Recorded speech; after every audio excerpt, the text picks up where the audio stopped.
Pourquoi en est-on venu à penser donc, un sujet comme celui-ci? Essentiellement parce que, au fond, on est un peu, et peut-être l'êtes-vous un peu plus que les autres, toujours dans la certitude que nous sommes de fait les héritiers et de la Grèce, ce qui est assez vrai, et surtout ceux de l'Égypte, ce qui en fait est totalement faux. Car quand on fait l'inventaire de ce que l'Égypte nous a laissé d'un point de vue culturel, on s'aperçoit que ça se limite probablement, et là je parle en historien, pas dans le cadre de la symbolique, vous me pardonnerez, donc, mais à titre d'historien, en fin de compte, quand on fait le bilan de l'héritage de l'Égypte, la seule chose que l'Égypte nous ait léguée de manière assurée, c'est l'alphabet. Mais ni d'un point de vue idéologique, ni d'un point de vue scientifique, ni d'un point de vue théologique, peut-être faudrait-il un peu moduler ce dernier aspect, nous ne sommes les héritiers de l'Égypte. Alors, ce qui est étrange, c'est que quand vous regardez l'idée que les gens se font justement de notre passé le plus lointain et de nos grands ancêtres, on a toujours ce sentiment. Et on a toujours envie de se tourner un peu vers l'Égypte comme on se tourne vers l'Orient pour y trouver des premières vérités, peut-être parce qu'il y a cette sorte d'ancienneté, mais surtout parce qu'il y a une fascination qui existe vis-à-vis de cette région du monde depuis la haute antiquité et en particulier depuis l'Empire romain. L'Égypte fascine, elle a fasciné les Grecs un peu plus tôt, elle a fasciné l'Empire romain qui l'a transféré, transporté dans une certaine mesure jusqu'à nous, et puis il y a Bonaparte qui a fini par parachever l'œuvre. Et en fait, on a oublié qu'à côté de ça, peut-être parce que c'était plus difficile, c'était surtout moins spectaculaire d'un point de vue archéologique, existait une autre région qui, elle, nous a quasiment tout donné. Alors, loin de moi de vouloir faire un inventaire de ce qui a été légué par cette région que l'on appelle la Mésopotamie. Donc j'ai pris quelques exemples dont on fera peut-être plus discuter. Je n'ai pas voulu rentrer dans un exposé savant parce que c'est un sujet très difficile que de parler de l'héritage. Donc plutôt que de rentrer dans des choses très alambiquées qui vous auraient tout de suite endormi par anticipation, donc j'ai préféré donc laisser plus de place éventuellement à des questions auxquelles je répondrai si je le peux. Donc cette région que l'on a oubliée dans notre histoire et dans la place qu'elle occupe dans notre histoire, c'est cette vieille civilisation mésopotamienne. Il faut dire que, justement, on n'a pas eu la chance en Mésopotamie ni d'avoir des Romains qui ont rapporté des idées ou rapporté des objets, et quant à Bonaparte, eh bien, il n'est pas allé aussi loin dans son intérêt pour l'Orient. Donc, à part ce qui se trouvait sur la côte méditerranéenne, il n'a pas eu l'audace, ce qu'avait pourtant fait Alexandre le Grand, de se transférer de l'autre côté de l'Euphrate. Alors, justement parce que ça reste un univers peu connu, moins connu que l'Égypte, a paru important d'abord de faire un certain nombre de précisions, d'apporter un certain nombre de connaissances pour vous présenter cette région. Vous savez, je ne sais pas si vous avez lu cet ouvrage d'Astérix qui s'appelle l'Odyssée d'Astérix. Et à un moment donné, Astérix se retrouve en Orient, il est allé chercher du pétrole, et là, eh bien, il se retrouve dans un univers de conflits absolument délirants, dans lesquels se succèdent des noms de peuples, les Hittites, les Sumériens, les Akkadiens, les Babyloniens. Alors visiblement, Uderzo n'était pas très savant en matière de Mésopotamie. Il a rassemblé dans un même espace, dans un même temps, des gens qui ont vécu à des époques et parfois dans des lieux très différents. Et donc, c'est pour éviter que tout ça ne soit que des notions très abstraites que je vais donc commencer par faire cette présentation. Et pour commencer, donc, on va essayer de définir ce qu'il en est du temps et de l'espace associés à cette région. Alors, pour commencer, les lieux. Ces lieux, bon, vous les connaissez tous, c'est le Proche-Orient, Le terme proche au Moyen-Orient correspond à des définitions plus ou moins fumeuses que l'on en donne. Peu importe, ici, je le prendrai au sens le plus large du terme et le plus perméable du terme. Donc, c'est cette région au milieu de laquelle coulent deux grands fleuves que l'on appelle le Tigre et l'Euphrate. Ce sont des fleuves qui ont une importance au-delà même de la géographie. Ils ont aussi une importance eschatologique, puisque vous les retrouvez mentionnés également dans la Bible au titre des fleuves du paradis terrestre. Et quand la Bible essaie de situer le paradis terrestre, eh bien, où le place-t-elle? Eh bien, justement, entre le Tigre et l'Euphrate, et deux autres fleuves dont la géographie n'est pas très claire, qui pourraient bien se ramener à des fleuves qui coulent plutôt du côté de la Palestine, qu'on appelle le Pishon et le Guir. Donc, quoi qu'il en soit, peut-être que cette zone du paradis terrestre, donc entre le Tigre et l'Euphrate, renvoie à la première notion qui est en jeu derrière le mot Mésopotamie, c'est-à-dire, en fait, cette région, puisque c'est le sens du mot grec, entre les fleuves, je vous l'ai donné ici, donc Mésopotamoi, et ce terme, on a l'impression qu'il a été forgé de tout temps par les Grecs, c'est évidemment un mot grec, avec le préfixe méso, entre, et puis le pluriel de fleuve, potamoi, alors qu'on oublie qu'en fait, les Grecs l'ont emprunté eux-mêmes aux autochtones. Et à Babylone, pour désigner cette région sans que celle-ci ne participe d'une manière identitaire, on utilisait un terme babylonien qui est Birit Nari, et qui veut dire, au sens strict du terme, la même chose, c'est-à-dire la région qui est entre les fleuves. Enfermer les choses d'une manière aussi stricte fausse un peu la donne de ce qu'est la civilisation mésopotamienne, parce que cette civilisation, elle a de loin débordé de chaque côté de ces fleuves, donc et de l'Euphrate et du Tigre de l'autre côté, le Tigre est comme c'était là, l'Euphrate ici, et globalement, en fait, son rayonnement, ses impacts culturels, nous pouvons les trouver bien plus à l'extérieur donc, de cette région que dans la zone, au sens strict du terme, donc de la Mésopotamie.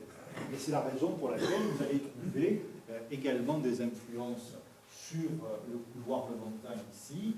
Vous allez en trouver sur l'Iran et à beaucoup d'égards aussi du côté de l'Anatolie, avec l'influence qu'elle a eue par exemple sur le monde hittite. Alors voilà quelques images de cette Mésopotamie. C'est des images que j'ai prises il y a maintenant très longtemps, c'est-à-dire avant 2003. Certaines datent exactement de 2003, à quelques semaines avant les hostilités. Et vous comprenez ce qu'était ce pays. Parce qu'on a souvent tendance à en avoir une image un peu fausse. Quand on parle d'Irak, immédiatement on voit le désert.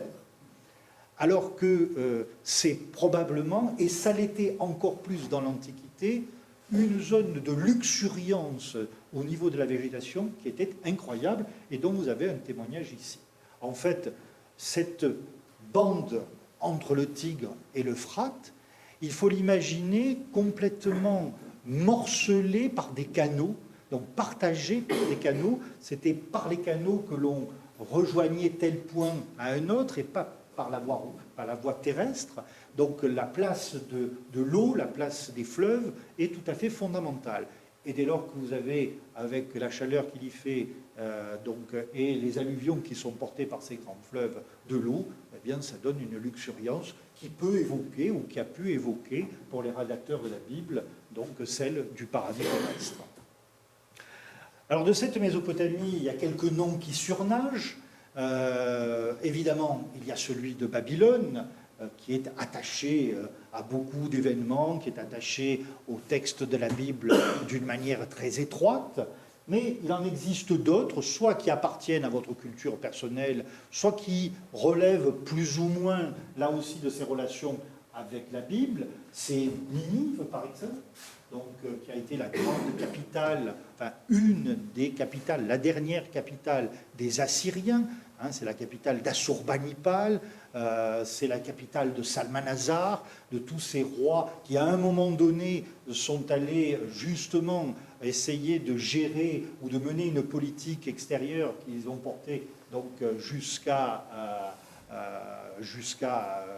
Palestine. Donc Ninive reste associée à ces éléments-là, mais elle est moins spectaculaire que Babylone, parce qu'en plus Babylone est auréolée, enfin, si j'ose dire, et là entre guillemets, elle porte plutôt les cornes de la luxure, du stupre et de tout ce que vous voulez derrière. Donc il y a cette vieille connotation de Babylone, la grande prostituée, bien entendu. Et puis il y a une des cités les plus méridionales de cette région, que vous connaissez au moins, pour être la patrie d'Abraham.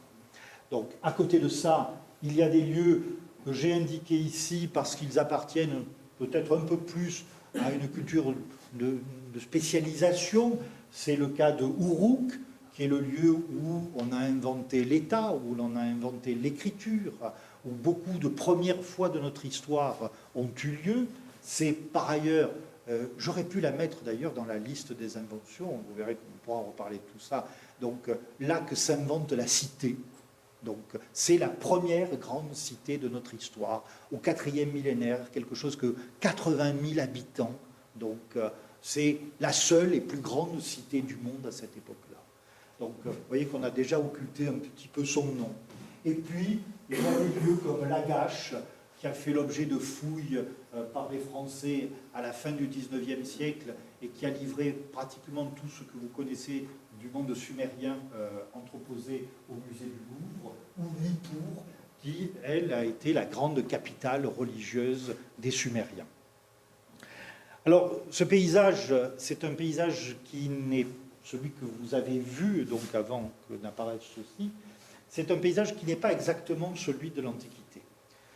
Dans l'Antiquité, le schéma que vous avez là, avec le Tigre et l'Euphrate qui se rejoignent ici pour former le Tchakal arabe et qui vient se jeter donc, dans le golfe arabo-persique, c'est une image qui n'existe pas dans l'Antiquité. Pourquoi? Parce que la mer remonte beaucoup plus haut dans les terres, elle remonte presque de 300 km au regard de la côte actuelle, ce qui veut dire que le Tchakal arabe n'existe pas et que le Tigre et l'Euphrate se jettent dans une sorte de proto-golfe arabo-persique à une distance non négligeable. Si les deux fleuves se sont rejoints, c'est pour des raisons d'ensablement, d'alluvions portées par ces fleuves et qui ont fini à un moment donné par donc changer la géographie. Et il y a autre chose qui a beaucoup changé dans ce paysage, c'est la place des fleuves. Les fleuves ne sont pas exactement là où vous les voyez sur cette carte, et je vous donne par exemple l'Euphrate. Cet Euphrate, il s'est déplacé parfois d'une bonne centaine de kilomètres vers l'ouest, alors que dans l'Antiquité, il se trouvait donc plutôt en position médiane au regard de la position qui existe aujourd'hui entre les deux fleuves. Et d'ailleurs, vous constatez que si l'on trace cette ligne au bon endroit, on s'aperçoit que toutes les cités qui jusque-là étaient disséminées sur ce paysage du sud de l'Irak, eh bien, se retrouvaient toutes associées, se retrouvaient décidément associées et présentes sur un même axe qui est celui de l'ancienne Euphrate. Ce qui explique aussi les raisons qui ont conduit à la disparition de certaines cités ou à l'abandon de certaines de ces cités. D'ailleurs, ces cités, il faut les imaginer comme des îlots, je vous l'ai dit, où la luxuriance végétale était très importante, et elles étaient toujours traversées par des canaux. Vous voyez qu'on est bien loin de l'image d'une ville désertique. Donc c'était des villes qui étaient traversées par 1, 2, 3 canaux, donc, qui servaient au déplacement interne, au moment où on déplaçait les marchandises, etc. Donc ce sont des images comme ça qu'il faut changer pour avoir une image plus exacte de ce qu'était la Mésopotamie. Voici une autre image que j'ai prise, alors là, pile en 2003, sur la Diyala, c'est-à-dire sur cette rivière qui vient se jeter dans le Tigre, à peu près au niveau de Bagdad. Et voilà, en fait, une image qui est proche de celle que l'on pouvait voir à l'époque où Babylone était une grande cité. Si vous voulez imaginer Babylone, si vous voulez imaginer la Mésopotamie, eh bien, ayez plutôt cette image que ce que vous voyez aujourd'hui, qui n'a pas fait la célébrité de la région, c'est-à-dire quelque chose de plutôt lunaire. Je n'ai pas inclus là-dedans d'images de ce que sont certaines de ces cités aujourd'hui, mais si je l'avais fait, je pourrais vous en montrer par la suite parce que je les ai là. Donc vous auriez l'impression de vous retrouver sur la Lune bien plus que dans un paysage comme celui-là. Donc c'est cette espèce de correction qu'il faut faire pour se replonger dans le réel. Au niveau du temps, l'histoire mésopotamienne est extrêmement longue. Si on veut prendre les choses au sens strict de l'histoire, on se situe entre la moitié de cette culture que l'on appelle l'Uruk, avec le moment de l'invention de l'écriture, mais il faudra qu'on reparle de cette notion-là vers 3350 avant notre ère. C'est aussi le moment où apparaît la cité, c'est aussi le moment où apparaît l'État.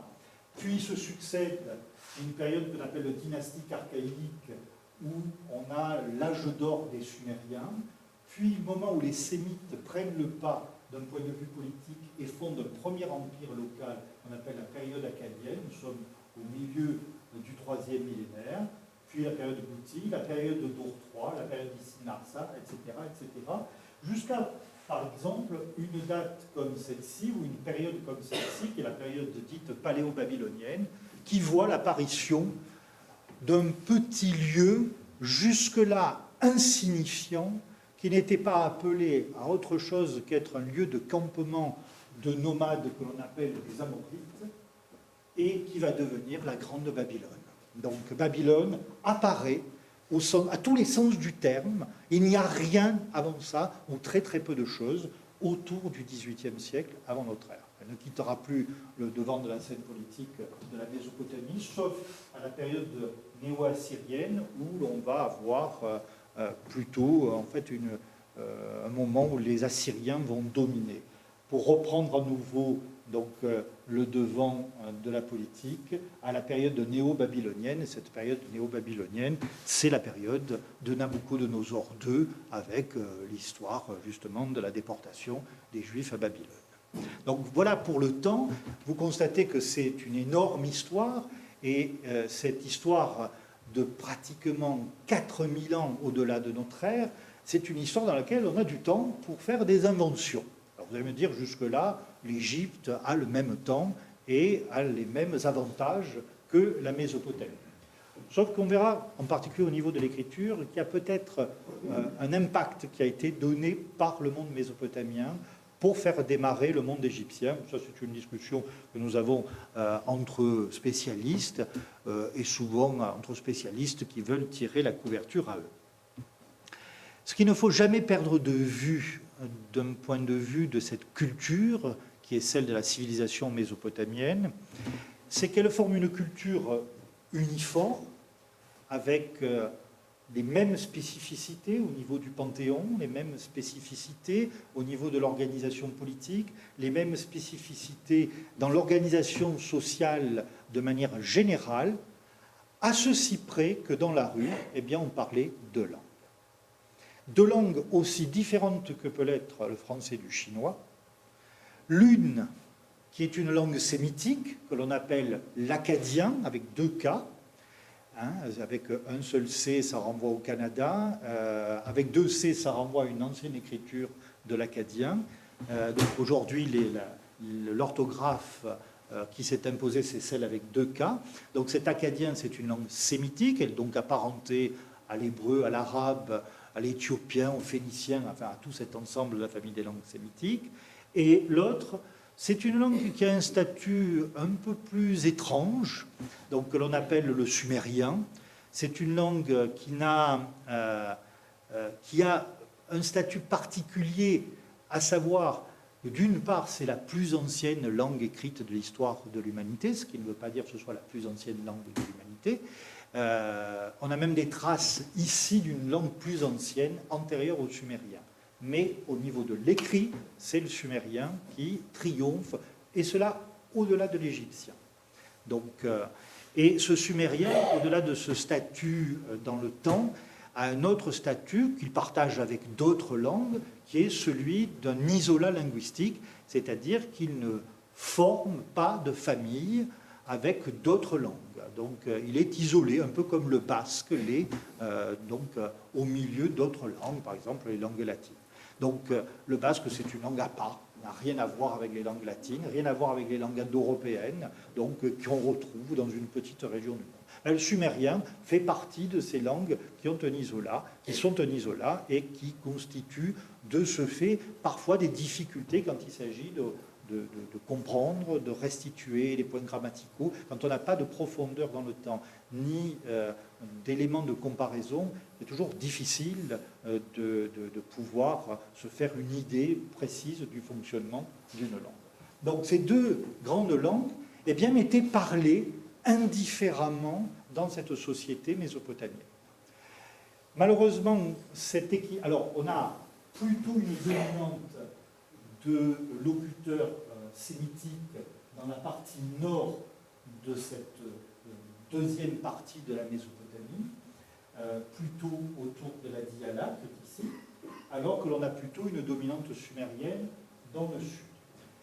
L'akkadien, lui, va se diviser en deux dialectes.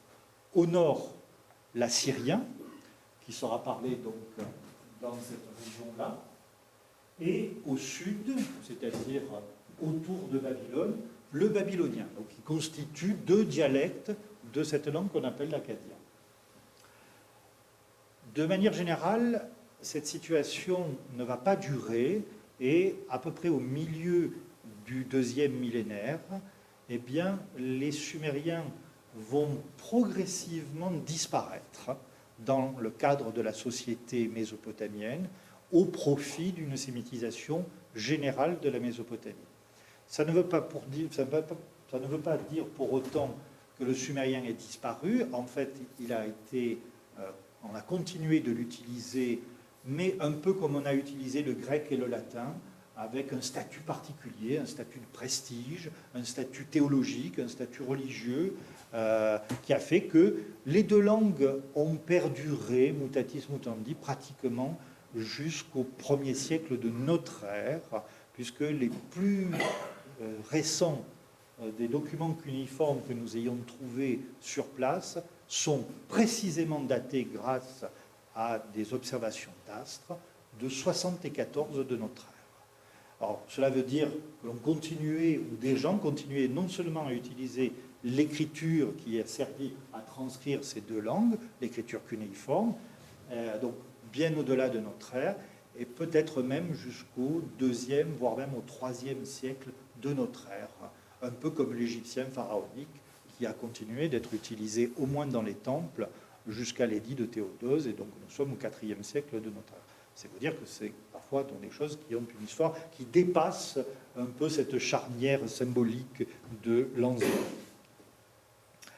Alors, revenons maintenant que vous êtes un peu plus aguerris sur la terminologie, sur les lieux, l'espace et tout le reste, donc à la question de l'héritage. Donc, parler d'un héritage de la Mésopotamie ou de l'Égypte, ça veut dire être en mesure de quantifier ce problème-là. Quand je parle de quantifier, c'est-à-dire d'avoir une ligne qui montre de manière incontestable que l'on a une continuité dans tel phénomène et qui se vérifie sur le temps dans un autre endroit et dans une autre culture. Donc ce problème, vous pourriez essayer de le voir de manière parfaitement illustrée avec l'écriture. Il est évident que l'écriture est inventée en Mésopotamie et en Égypte pratiquement de manière concomitante, mais cette écriture, elle va évoluer d'une certaine manière pour finir par aboutir à l'alphabet que vous utilisez. Donc là, il est évident qu'il existe une continuité que l'on peut montrer depuis les débuts de l'écriture jusqu'à aujourd'hui. Après, pour tout le reste, force est de reconnaître qu'il faudrait systématiquement en faire la démonstration. Alors, je sais que vous êtes tous férus de symboles et que vous êtes dans un univers où le symbole est au centre de la problématique. Le problème, c'est que moi, je combats ça à l'université de manière extrêmement forte avec les étudiants. Pourquoi? Parce que c'est toujours une source d'erreur, le symbole. Il n'y a pas de symbole universel. Donc, il n'y a pas une image que l'on peut prendre dans un cadre donné et qui va avoir un élément sémantique, un champ sémantique qui va être partagé dans toutes les civilisations du monde. Si vous procédez de la sorte, vous faites une erreur scientifique énorme, parce qu'il n'y a pas d'universaux dans la symbolique. Ce qui est important dans la symbolique, car elle existe, c'est qu'elle est toujours locale. Elle est toujours locale dans le temps et dans l'espace. C'est-à-dire qu'on va pouvoir parler d'un symbole dans sa signification à un moment donné de l'espace, dans une zone donnée de l'espace et à un moment donné du temps. Au même endroit, le symbole peut évoluer d'une manière totalement différente et porter un autre sens radicalement différent. Et cela après avoir été réinventé du point de vue du sens. Je vous donne un exemple qui est, à mon avis, très représentatif. Peut-être avez-vous fait un peu de grec. Quand vous regardez les majuscules du grec, vous avez cette lettre que l'on va lire rho, et quand vous la dessinez, ce rho, elle a la forme d'un P. Vous avez, d'un point de vue de la typographie, c'est pas Gilbert qui dira le contraire, quand vous prenez un rho grec en garamond, eh bien, vous ne pouvez pas le différencier du P de l'alphabet latin dans la même case, dans la même fonte. Donc, d'un côté, vous avez une lettre qui se lit P, de l'autre, vous avez une lettre qui se lit R, et pourtant, c'est le même symbole. Si vous participez d'une idée qui a quelque chose d'universel autour de tout ça, il va falloir expliquer pourquoi vous partez de ce signe que l'on va lire chez les uns P et chez les autres R. Et si vous faites ça, vous n'avez rien compris à l'évolution de l'alphabet. Les symboles, c'est pareil. Et au fond, le problème de l'héritage, c'est exactement la même chose. C'est-à-dire que ce qui importe, c'est de savoir comment il fonctionne dans le temps et dans l'espace, à un moment donné et à un espace donné. Et une fois que l'on a tiré cette évidence, c'est montrer la chaîne qui permet d'expliquer comment on passe de tel élément à tel autre, et comment telle civilisation et sur quel véhicule une civilisation transmet des éléments culturels. Alors, j'ai joué le jeu sans trop y croire ici de ce qui pourrait être les sources d'une série d'inventions, et vous allez voir que certaines, on peut les écarter d'un revers de main, d'autres, évidemment, résistent d'un point de vue, justement, du legs et de l'héritage. Alors, commençons par la chose la plus connue de toutes, c'est l'invention de l'écriture. Donc, l'écriture en Mésopotamie fait son apparition sous des formes un peu primitives aux alentours de 3350 avant notre ère. Ce qu'il ne faut pas perdre de vue, parce que ça c'est aussi un élément important, c'est que c'est une invention au sens le plus strict du terme. C'est-à-dire qu'aujourd'hui, nous pouvons et nous pensons que cette écriture a été inventée dans un cadre très restreint et dans un lieu très précis. Ce lieu très précis, c'est probablement la ville d'Uruk, dont je vous ai parlé tout à l'heure et que je vous ai montré sur la carte, et probablement donc, dans un laps de temps très court, car quand on regarde les premiers documents apparaître, on s'aperçoit que ces documents prennent des spécificités qui sont celles que va devenir l'écriture en très très peu de temps. Et en très très peu de temps, on va avoir déjà quelque chose qui est le principe de fonctionnement de cette écriture pendant les 3000 ans qui lui restent à vivre. Et ces critères sont tellement réglés par des aspects spécifiques qui n'ont pas pu faire l'objet, et ça c'était une erreur qui a été véhiculée par l'analyse de Jean Bottero sur l'invention de l'écriture, n'ont pas pu être véhiculés par un processus évolutif.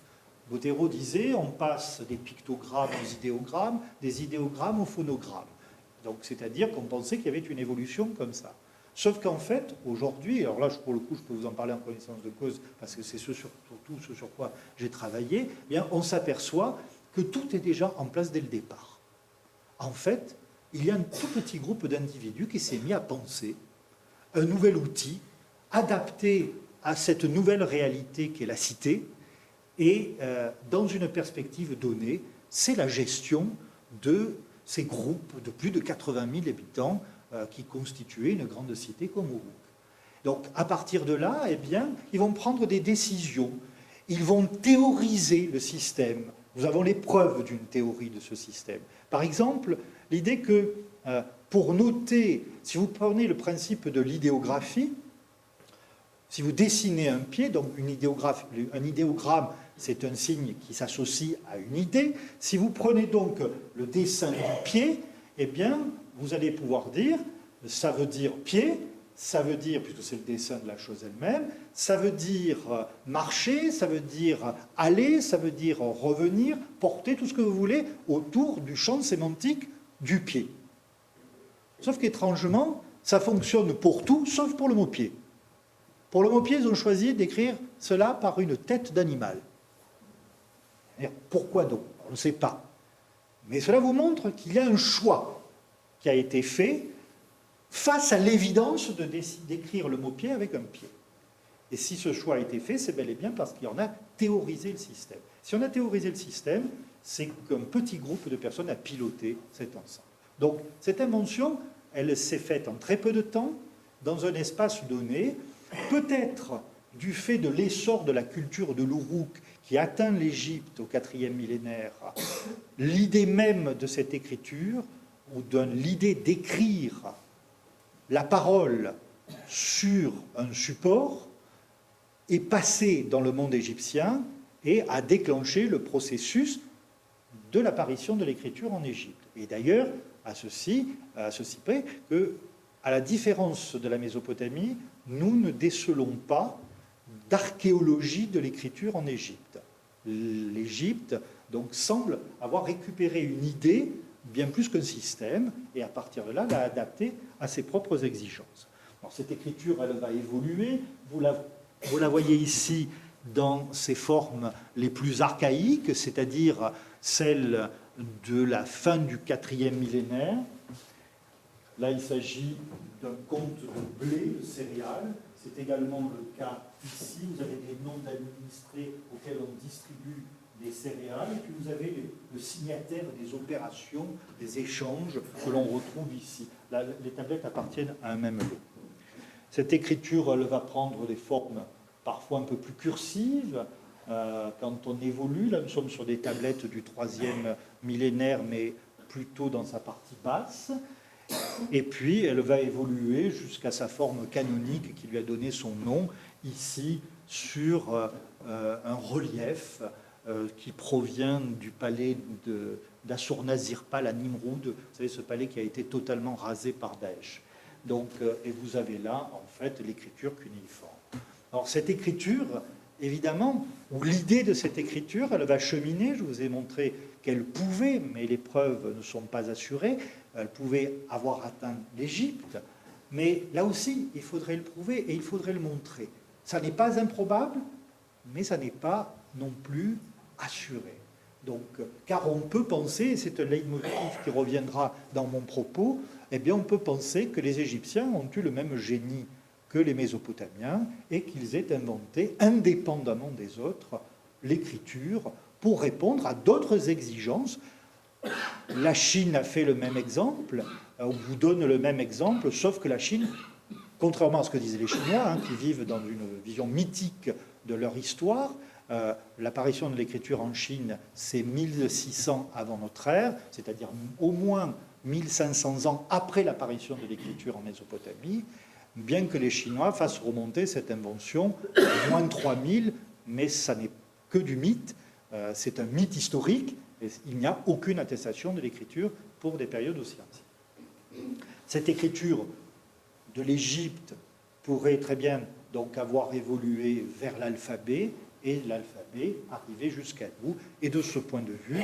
nous serions donc les héritiers de la Mésopotamie quant à l'écriture. Alors, un petit aparté pour notre ami Gilbert, avec l'invention de l'imprimerie. Voilà, tout le monde affirme que Gutenberg a inventé l'imprimerie.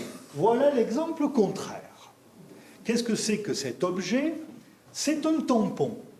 C'est un tampon avec un texte qui est au nom du roi Naram-Sin. Et ce tampon, à quoi a-t-il servi? Eh bien, à imprimer le texte sur des briques d'argile. On en avait marre que toute brique doit être estampillée du nom du roi qui contribue à la restitution d'un palais.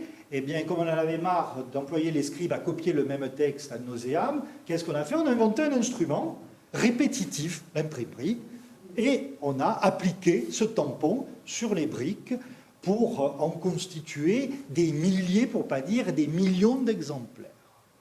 Alors, qu'est-ce qu'il en est? Est-ce qu'on peut dire que les Mésopotamiens ont inventé l'imprimerie?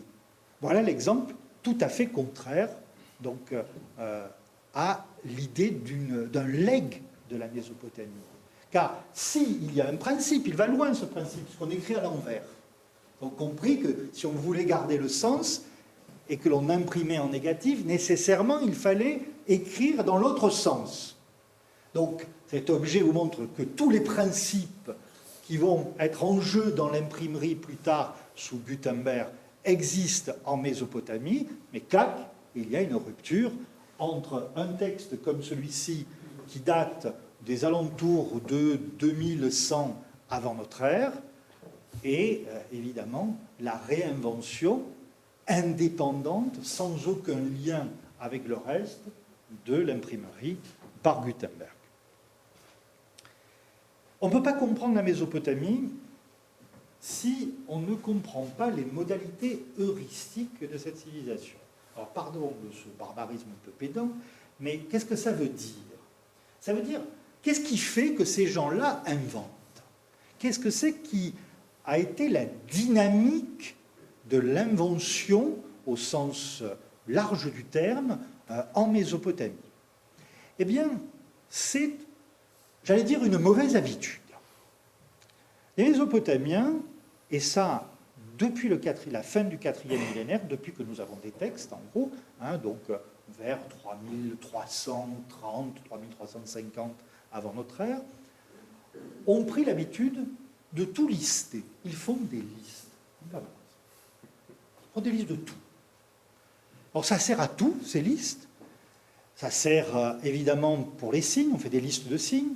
Ça, c'est un minimum, parce que quand on a 700 signes, alors à l'époque, il y en a beaucoup plus, à peu près 1200 signes à la disposition d'un scribe pour le 4e millénaire, après, ça se réduit.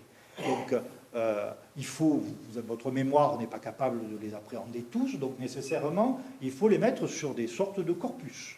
Donc, ces corpus, vous avez les corpus, vous avez tous les signes. Ça sert aux apprentis scribes pour aller puiser dedans. Puis, qu'est-ce qu'on trouve? On trouve des listes avec des noms de villes. On trouve des listes avec des noms de vases, on trouve des listes avec des typologies de fromage, on trouve de tout. Et puis surtout, par exemple, pour donner un exemple qui est celui-ci, on trouve des listes de fonctionnaires.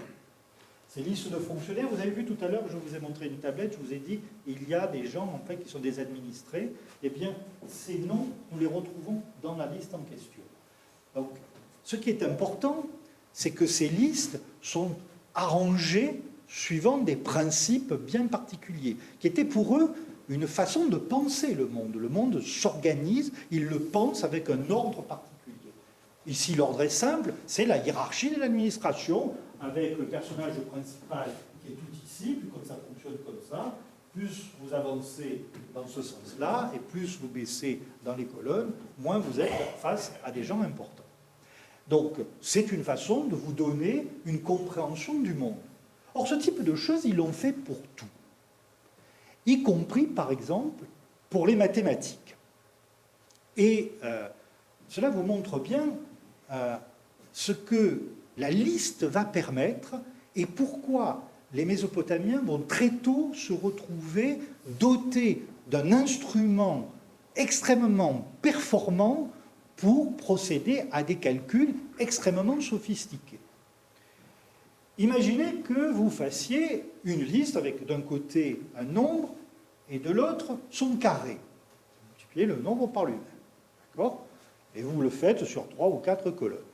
Si vous le lisez dans ce sens-là, évidemment, vous avez le carré. Et si vous le lisez dans le sens inverse, vous avez la racine carrée sans avoir besoin de la calculer. Donc pas besoin d'inventer un long processus pour extraire une racine carrée, la liste vous a permis de le faire. Plus votre liste est précise, plus elle va permettre d'élaborer un certain nombre d'informations dont vous allez pouvoir avoir besoin au moment où vous allez avoir à calculer des choses. Donc, ils le font pour tout.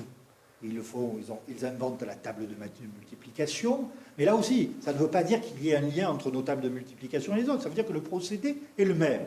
Donc, ils mettent des colonnes comme ça, et ils inventent donc, par la liste, des notions qui ne sont pour nous très abstraites, et qui pour eux étaient bien concrètes. En fait, qu'est-ce que c'est qu'une racine carrée? C'est regarder dans le sens inverse de la liste, là où vous avez fait une liste de carrés.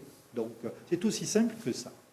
Et puis, il y a un autre truc qui peut paraître un tout petit peu... Alors là, pour le coup, on a un véritable héritage de ça, donc un petit peu étrange, c'est l'habitude de compter avec 2 bases numériques.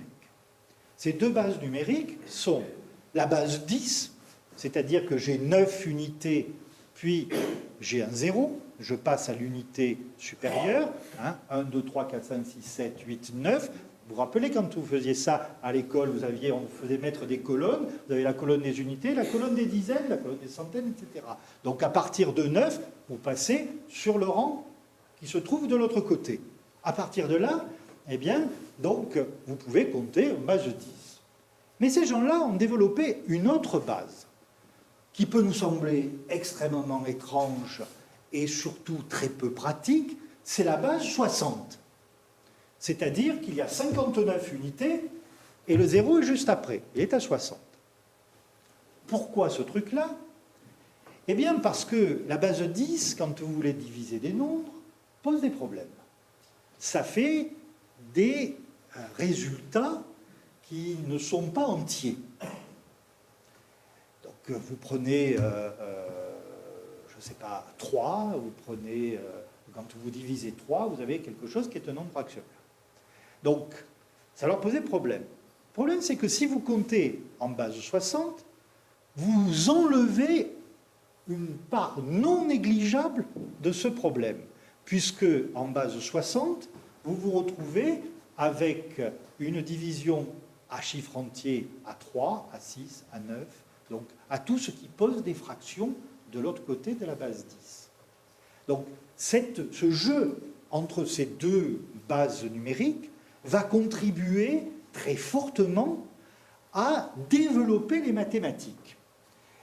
La base 10, elle va souvent être notée d'une manière élémentaire. 1, c'est une barre, un clou, si vous voulez. 2, c'est 2 clous, etc. Puis quand vous passez à 9 clous, vous avez un signe pour 10 clous. Si vous faites 20, vous répétez 2 fois le signe 10, etc., etc. Et vous tombez sur le même système que les Égyptiens, qui fonctionne exactement de ce principe-là. Sauf que si vous faites des maths comme ça, essayez donc de faire avec ce genre de procédé une addition ou une multiplication, croyez-moi, il va falloir beaucoup de temps. Or, le coup de génie des Mésopotamiens, qui est une conséquence de la base 60, c'est la notation positionnelle, la fameuse notation où j'ai une colonne pour les unités, une colonne pour les dizaines, etc., etc. Et grâce à cette notation, je vais pouvoir élaborer des mathématiques beaucoup plus complexes. Pourquoi? Parce que, même si vous ne le notez pas, vous avez conscience du zéro. Donc on dit toujours, et on crédite toujours les Arabes, et au mieux les Indiens, de l'invention du zéro. C'est vrai dans sa notation pour les Indiens. Les Arabes n'ont fait que récupérer ce que les Indiens ont inventé, mais la notion, elle, du zéro, elle existe depuis la fin du 4e millénaire. Parce que les systèmes dont je vous parle, ils sont déjà en œuvre dans les systèmes de compte et de gestion de ces cités du 4e millénaire. Et comme par hasard, eh bien, vous retrouvez ceci, par exemple, encore aujourd'hui, quand vous comptez des heures. Vous voyez que ça ne vous pose pas tant de problèmes. Compter des heures en base 60, une heure en 60 minutes, c'est pas aussi compliqué que ça. Quand vous mesurez des angles, vous les mesurez avec la base 60. Donc vous êtes toujours dans quelque chose qui, là, et c'est une certitude, là pour le coup, parce qu'on peut établir le cheminement de l'héritage de la Mésopotamie. Ça, c'est un héritage assuré. Donc voici quelques exemples de ce que ces gens-là ont été capables de faire. Vous avez ici une tablette de compte, vous avez de la bière, ici ce sont des boutons, et vous voyez qu'on compte en fait ici des unités. Alors des unités ou des dizaines, c'est difficile de dire, mais ce sont des matières premières que l'on veut ici quantifier. Quant à cela, c'est une tablette qui date de la fin de l'époque paléo-babylonienne. Nous sommes autour de 1600 avant notre ère. Ça vous fait penser à rien, cette figure dessus? C'est un triangle rectangle. Et qu'est-ce que c'est qui est associé au triangle rectangle? C'est le théorème de Pythagore. Quand est-ce que Pythagore a existé, si toutefois il a existé? Aux alentours du 8e siècle avant notre ère. Et vous êtes ici avec une tablette qui a 1000 ans d'antériorité sur le théorème de Pythagore et qui parle de la même chose. Alors, ce que ces gens-là n'ont pas fait au regard du théorème de Pythagore en particulier, c'est le théoriser. Parce que, vous l'avez compris avec ce que je voulais signifier avec la liste, ce qui est en jeu derrière tout ça, c'est le côté très pragmatique de leur science. Il faut qu'il y ait derrière quelque chose qui puisse leur permettre d'aboutir à ces conclusions. Il faut qu'il y ait quelque chose qui relève de la liste pour aboutir à ces conclusions. Et pour arriver au calcul donc, de l'hypoténuse qui est ici, eh bien, il procède, suivant tout le texte qui est écrit là-dessous, c'est extrêmement compliqué, ils prennent des choses, ils retiennent des choses, ils en relèvent, enfin bref, ne me demandez pas, ça je suis incapable de vous l'expliquer, mais cela vous montre que leur approche est une approche très concrète, très matérielle. Ils n'ont pas pris le recul que les Grecs ont pris. Et d'ailleurs, si vous voulez bien comprendre l'opposition qu'il y a entre la Mésopotamie et l'Égypte, et les liens sont très étroits d'un point de vue culturel, il faut bien comprendre que les uns apportent la matière et les idées, les autres vont prendre du recul pour théoriser tout ça. Les Grecs, ce sont des théoriciens, là où les Mésopotamiens ont mis la main dans le cambouis ou dans le pétrole, puisque c'est plutôt un truc local. Tout cela va permettre évidemment beaucoup de choses, de mettre en place un certain nombre de connaissances, en particulier au niveau de l'astronomie. Alors, le problème de l'astronomie, c'est qu'on a l'impression qu'il remonte très loin dans le temps de la Mésopotamie. En fait, c'est beaucoup plus récent que ça. Et il ne se départit jamais de quelque chose qui relève de l'astrologie. Donc, les deux pensées sont toujours, à cette époque, intimement liées. Et ce qui est en jeu derrière cette recherche en astronomie, c'est toujours la divination. Chercher derrière les mouvements des planètes un certain nombre de choses. Et si ces gens-là ont réussi à développer quelque chose qui relève de l'astronomie, c'est bel et bien parce qu'ils se sont trouvés dotés de cet outil mathématique beaucoup plus sophistiqué et moins empirique que celui qui était à la disposition des Égyptiens et qui leur permettait, par exemple, de résoudre des équations du deuxième degré.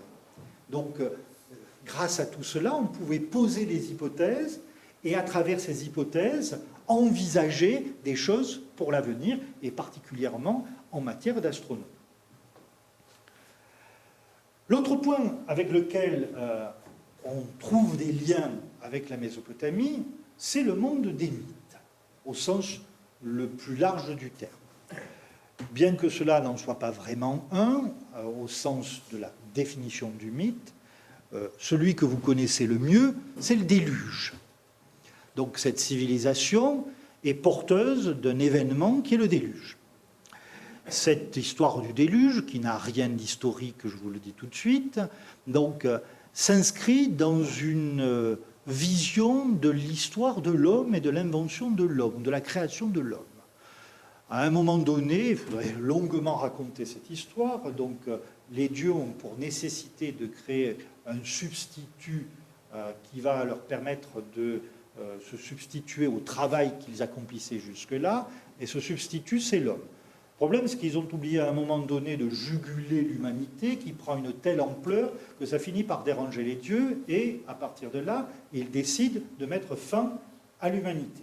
Ils le font une première fois avec l'épidémie, une deuxième fois avec la famine, une troisième fois avec la sécheresse. Ils continuent comme ça, puis finalement, le roi des dieux en a marre d'échouer en permanence, et la solution qu'il adopte, c'est le cataclysme absolu, qu'ils appellent en babylonien Aboubou, ce qui ne veut pas dire déluge au sens strict du terme, mais en fait cataclysme. Et ce cataclysme, c'est quoi? C'est une sorte d'inondation, et pas forcément une pluie qui vient d'en haut et du ciel. Cette image, vous la retrouvez à l'avenant dans beaucoup de cultures, et en particulier dans le monde biblique. Là, on a une preuve d'un emprunt. Cet emprunt, il est très clairement perceptible.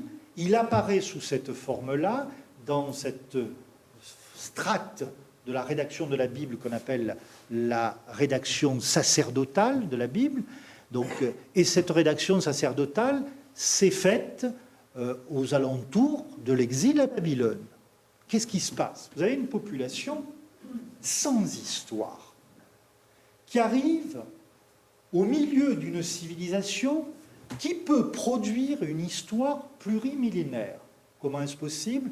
Bien parce que ces gens-là ont fait des listes de souverains, ont fait des listes d'événements. Parfois elles sont réelles, parfois elles sont réinventées, mais peu importe, la réception de ces listes, qui sont en fait des sortes d'annales ou des chroniques, ont la possibilité de remonter au moins mythiquement jusqu'au déluge, et même bien au-delà du déluge. Vous arrivez avec un petit peuple qui, à cette époque-là, n'a pas encore fixé son dogme. Rappelez-vous que le monothéisme n'est pas premier dans la Bible, contrairement à ce qu'on croit. Il apparaît avec la réforme deutéronomique, et donc ils ne sont pas, avant ça, Dieu a encore une femme, il a une parèdre, elle s'appelle Ashéra. Donc vous voyez qu'on n'est pas dans une image très claire de ce qu'est le judaïsme primitif, et ils se retrouvent face à la nécessité de répondre à des grandes questions, l'origine, leur origine, et eux-mêmes n'ont pas le souvenir historique, n'ont pas la profondeur historique. Or, ils se retrouvent face à une population, à une culture qui, elle, peut faire montre de documents qui expliquent ce qui se passait plusieurs centaines, voire plusieurs milliers d'années avant la déportation des Juifs à Babylone.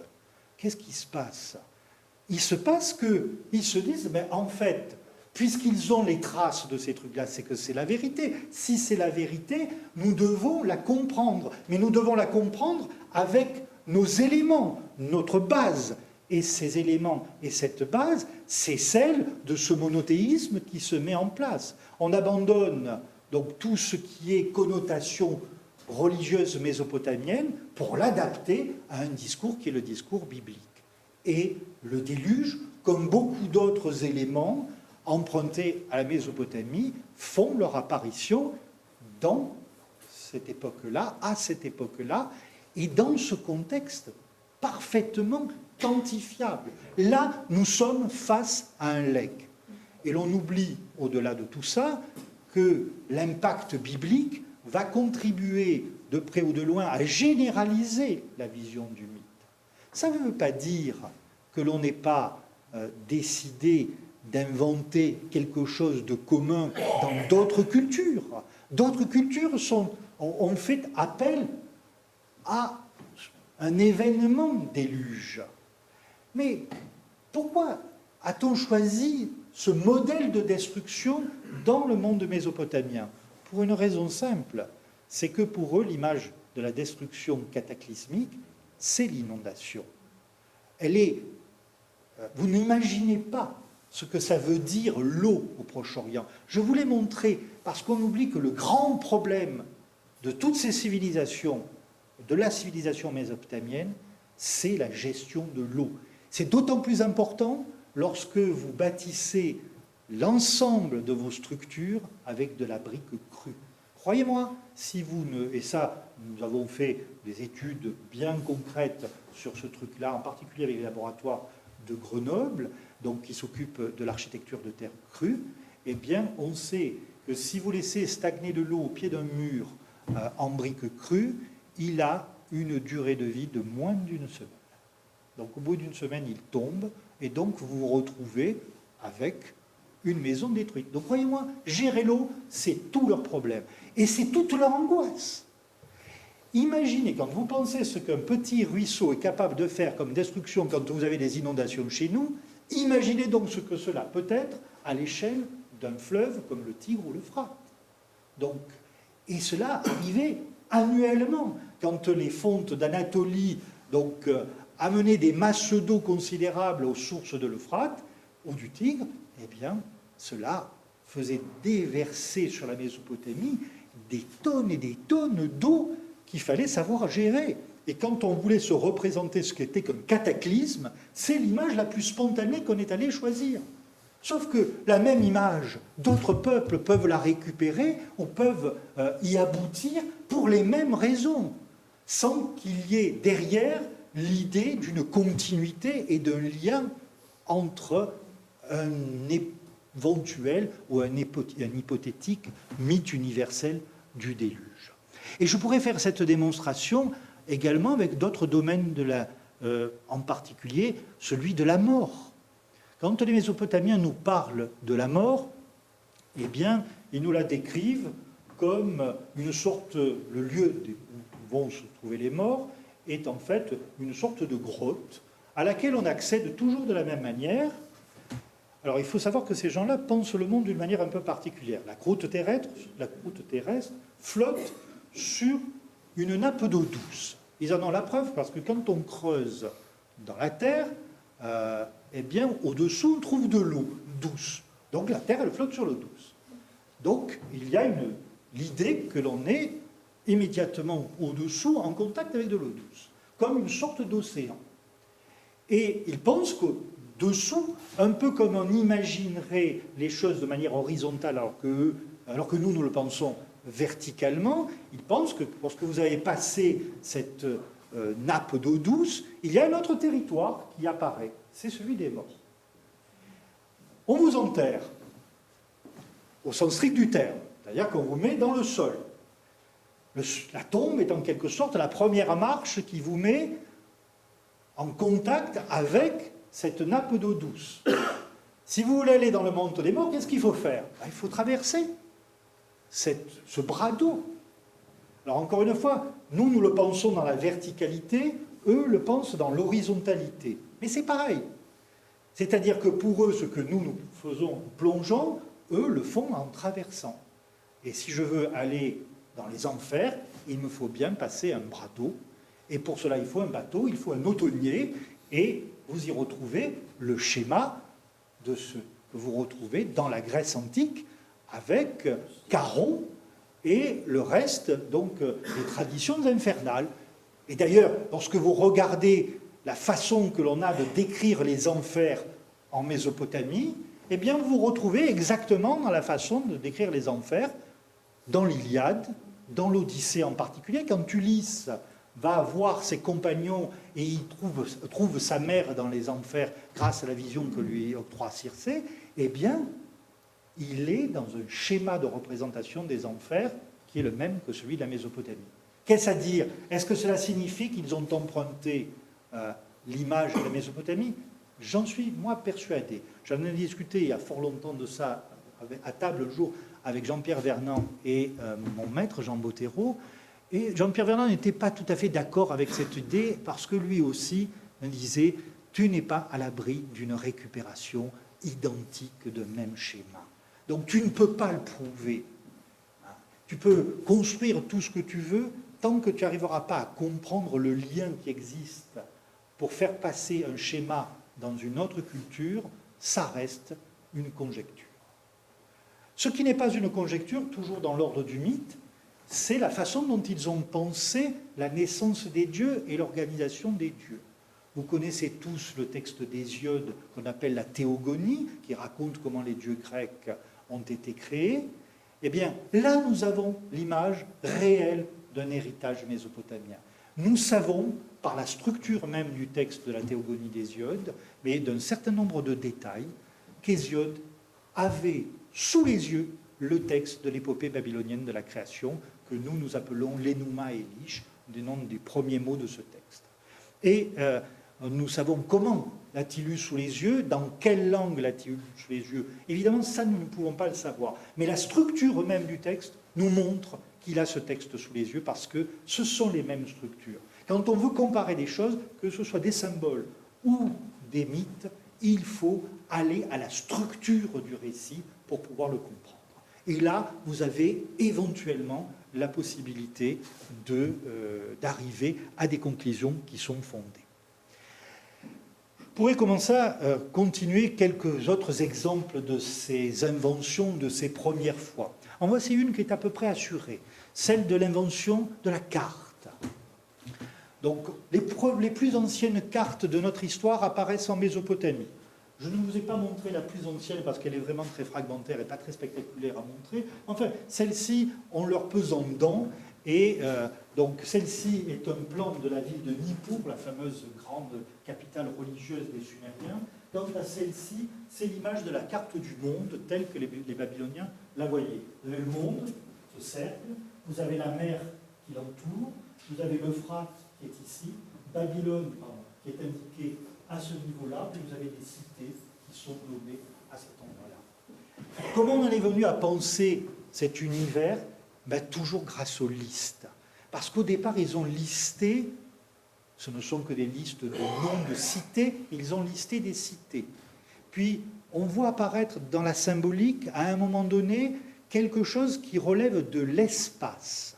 C'est-à-dire qu'on passe non plus dans une énumération, mais dans une perception qu'il existe quelque chose entre ces noms. Et puis, quand vous regardez ça, on va commencer à quantifier l'espace. On va le quantifier en mesurant la durée de temps qu'il faut pour rejoindre tel endroit. Et si vous rassemblez des événements comme ça, eh bien vous finissez à un moment donné par avoir cette idée de la cartographie.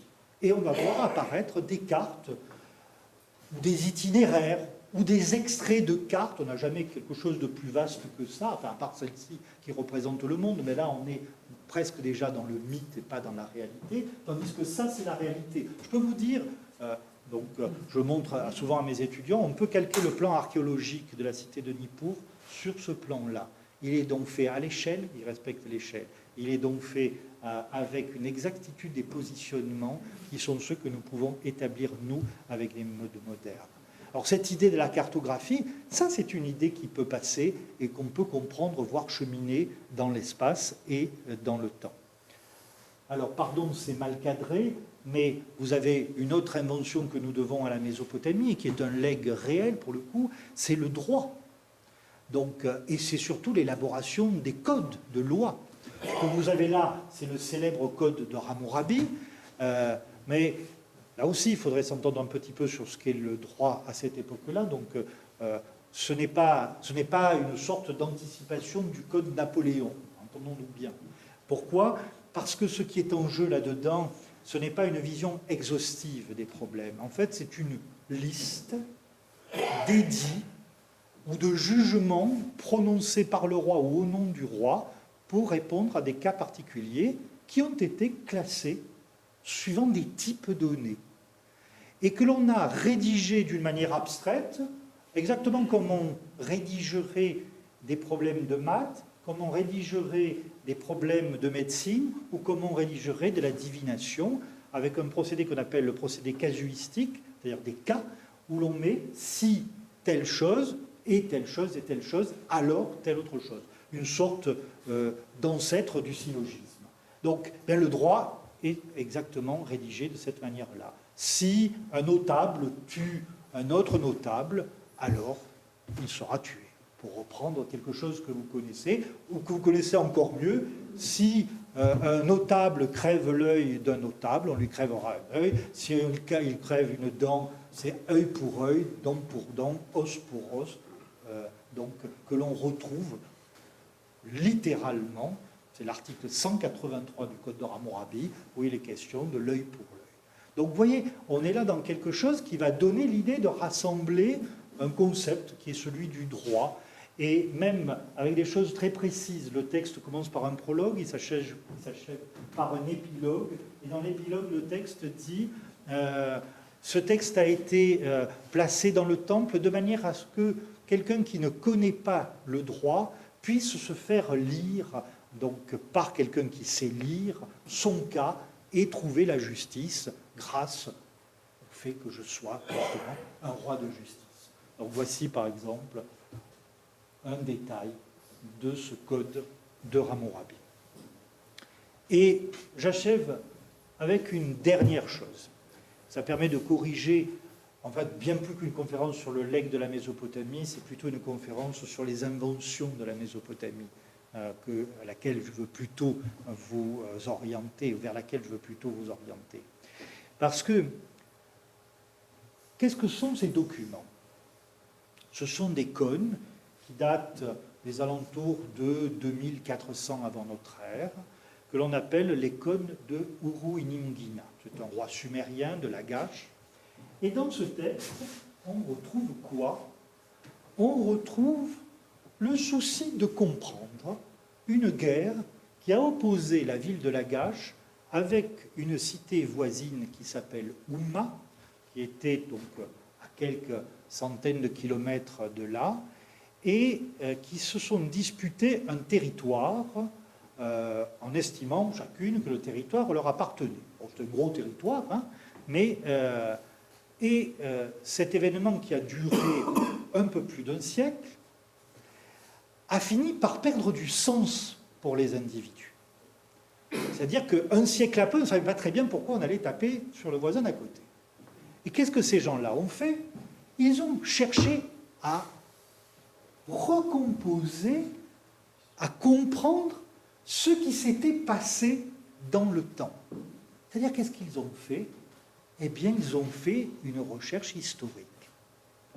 Et ils l'ont faite de manière large, c'est-à-dire en essayant de comprendre les sources diverses de ces événements, en donnant donc les événements entre eux et en essayant de les expliquer. En fait, c'est l'invention de l'histoire. Et vous voyez, ce qui est assez étonnant, c'est que vous avez tous entendu Hérodote, le père de l'histoire. Oui, c'est vrai, mais c'est vrai dans le monde grec. Et quelqu'un, je ne sais pas du tout qui est derrière la rédaction de ces textes, quelqu'un, au milieu du IIIe millénaire, a fait exactement ce qu'Hérodote a fait beaucoup plus tard. Donc, il a essayé de comprendre des événements, des moments dans l'histoire et les liens de cause et d'effet de ces événements. C'est en ce sens que là, il y a une invention de quelque chose de nouveau, donc, qui est cet élément de l'histoire. Alors, cette démonstration, je pourrais vous l'amener sur, au fond, des dizaines et des dizaines de choses, parce que 3000 ans d'histoire, ou presque 4000 ans d'histoire, ça en fait de l'invention. Ça en fait des premières fois. Comment ces choses-là sont-elles passées dans d'autres civilisations? Dans certains cas, nous pouvons mener l'enquête et nous pouvons établir les liens.